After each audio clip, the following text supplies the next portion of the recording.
কি হয়েছে ভাই তোমার দোকানে? গতকালকে রাত্রেবেলা আমি রাত্রে 10টার সময় দোকান বন্ধ করে গেছি। দোকান বন্ধ করে আজকে সকালবেলা আওয়ার পরে দেখি আমার দোকানের তালা ভাঙা।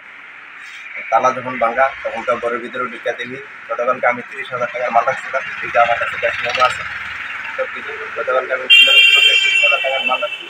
আইয়া দেখি দোকানের একবারে সব মাল মানে একটাও নাই, সব কিছু লেগে গেছে। একটা রড পাওয়া গেছে, রডটা মানে পুলিশ আইয়া লয়ে গেছে।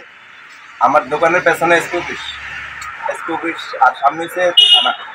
এসপি অফিসের সামনে এরকমভাবে আমি ক্ষুদ্র উপলক্ষে মালটি উঠাইছি। আমি একটা ক্ষুদ্র ব্যবসায়ী, তখন আমার এই মালটি আমি অর্ধেক বাকিটাকে উঠাইছি। এখন আমি এই টাকা দেওয়ার মতনও আমার কাছে নাই কোনো কিছু।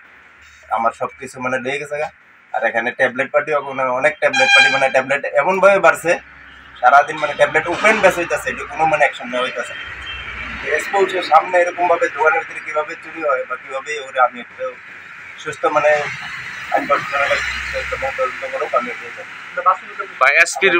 এসপির কাছে আপনার আবেদন নাকি? আবেদন করতেছি এসপির কাছে যাতে আমার এটা সুস্থভাবে করে যাতে আমার এটা আমি ফিরে পাই।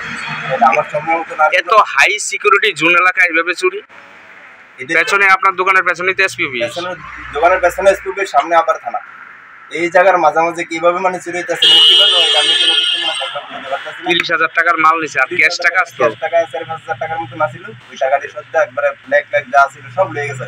আমার কাছে ক্যাশ মেমো আছে। আমি গতকালকে যে 30,000 টাকার পুরোগুলোকে মাল কিনেছি। আপনার নামটা কি দাদা? আমার নাম হচ্ছে আলমগীর হোসেন। আপনার বাড়ি হচ্ছে মানে এসপি অফিসের লোক, এসপি অফিসের সামনে আমরা বাড়ি। আইটিআই কলেজের লোকে আমার বাড়ি। এটা আইন প্রশাসনের কাছে, এসপি স্যারের কাছে আমি একটা মানে অনুরোধ করতেছি যাতে আমার এটা মানে সুস্থ তদন্ত করে। এটাই আমার বক্তব্য। বিশ্রামগঞ্জ থানা আইসনি? বিশ্রামগঞ্জ থানা আসছে। থানা হওয়ার পরে থানা এসে এখানে একটা রড পাওয়া গেছে। এই রডটা দিয়ে ভাঙছে না? আর এই রডটা দিয়ে ভাঙছিল এই যে থানাটা, এটা ব্যাংকে সেটা তারপর যা আছে মানে সবকিছু লেগে গেছে। তুমি আছো রান্নাঘরে তাই সুগন্ধে ভরে, যা খুশি তেমনই খাই তোমার জাদুর রান্নায়। থাকে শুধু লং তরাই, থাকে শুধু লং তরাই। কত কেজি রান্না হয় মন তাই করছো জয়, ভালোবেসে বলছি তাই রান্নায় তোমাকে চাই। চাই শুধু লং তরাই, চাই শুধু লং তরাই। লং তরাই গুঁড়ো মশলা রান্নায় তোমাকে চাই। চাই শুধু লং তরাই।